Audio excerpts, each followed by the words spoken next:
Is Jordan Seaton available for Week 14 game? Deion Sanders gives multiple injury updates. The more Colorado's season has dragged on, the more the injury report has started to feel like a weekly reminder of everything Deion Sanders has had to battle in year 3.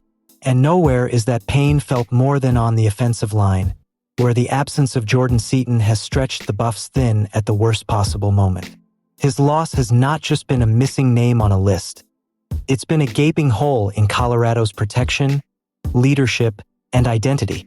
For 2 straight games, the sophomore left tackle, already an All-Big 12 performer with more than 800 snaps under his belt, has been sidelined by a lingering foot issue. Colorado hoped this week would bring clarity, maybe even optimism, as the Buffs prepared for the season finale. Instead, Thursday's questionable designation turned into a grim Friday update. Seaton was officially ruled out, and with that, whatever faint hope Colorado had of stabilizing the line for one last push against Kansas State evaporated. Seaton, at 6'5" and 330 pounds, had earned the Buffalo Heart Award just days earlier, a testament not just to his dominance, but to how he carried this team when everything else was cracking around him. His simple message, "Thank you, Buff Nation," felt like both gratitude and goodbye, at least for now. His absence leaves a massive void, especially for the development of Julian Lewis, the young quarterback who is supposed to represent Colorado's future. Without Seaton, the Buffs must again attempt to hold the pocket together with tape, trust, and young players thrown into battles they weren't meant to fight this soon. But even in the gloom, Colorado got a flicker of hope when safety Taufik Bayard and wide receiver Joseph Williams were upgraded to probable. Bayard has been the heartbeat of the defense, fighting through a previously broken hand only to re-injure it last week. If he can play, he finishes his season leading Colorado with 78 tackles, a testament to his toughness and instincts. Williams, meanwhile, has become one of the team's most reliable and underrated weapons, turning limited opportunities into momentum-shifting plays and emerging as Colorado's leader in receptions. Their possible return lifts spirits, but it barely offsets the avalanche of bodies Colorado is losing. Defensive tackle Amari McNeil and end Keaton Wade, 2 veterans whose college careers likely come to an end this weekend, are listed as doubtful. Safety Carter Stoutmire remains out for the 4th straight game, ending a season that once promised so much growth. Redshirt freshman Brandon Davis-Swain and offensive tackle Larry Johnson III are fighting to be available, battling injuries that simply won't let go. Even the cornerbacks, RJ Johnson and DJ McKinney, whose returns have been long anticipated, are stuck in the purgatory of possible but uncertain, leaving Sanders no choice but to lean on inexperienced players who've been learning on the fly all year. This final game has become less about bowls, rankings, or records and more about survival. One last chance to show resilience despite the fractures, bruises, and emotional fatigue of this 3-8 season. Deion Sanders continues to preach belief, discipline, and determination, but even he knows the reality. Colorado must finish this season relying on depth players, true freshmen, and whatever pride remains in the locker room. They will walk into this finale battered, limping, patched together by trainers and tape, but still fighting, still swinging, still searching for something to hang their helmets on as the long rebuild continues into the winter. And yet, despite everything stacked against them, there remains an unmistakable current of pride running through the Colorado program, a stubborn refusal to let the story end with injuries and frustration.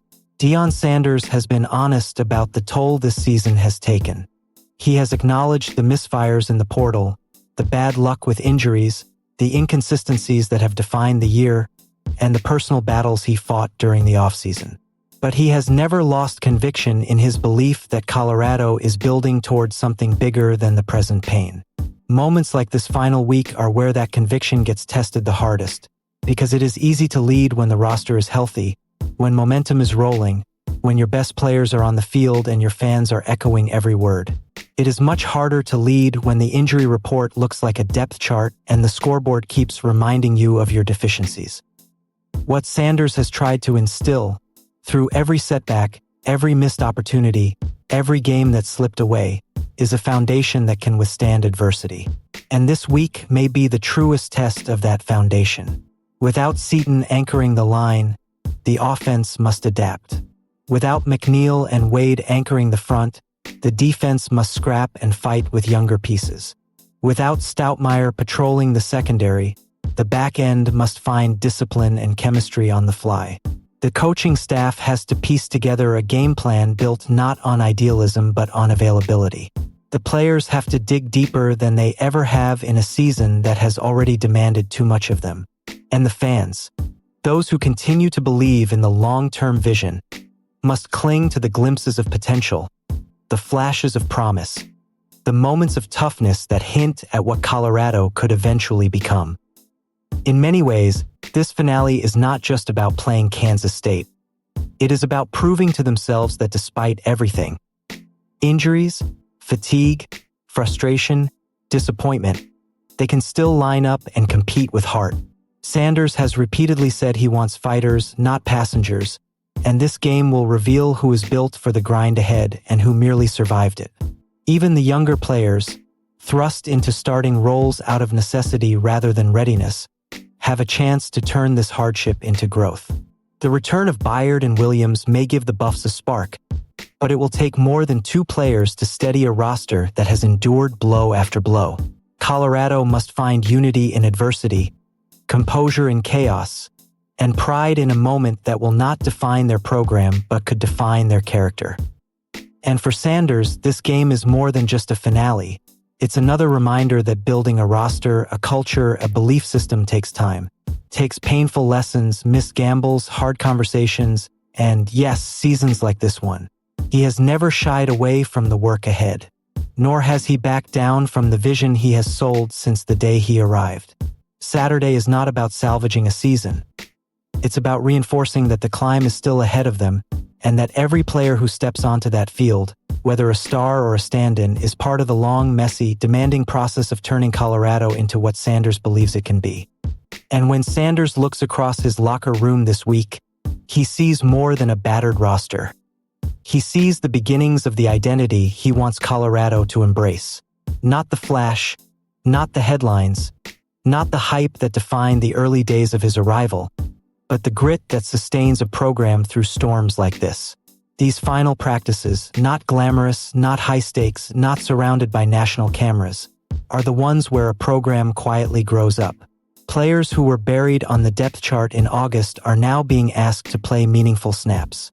Veterans who know their time is running out are trying to squeeze one more moment of pride out of a season that broke more than it rewarded.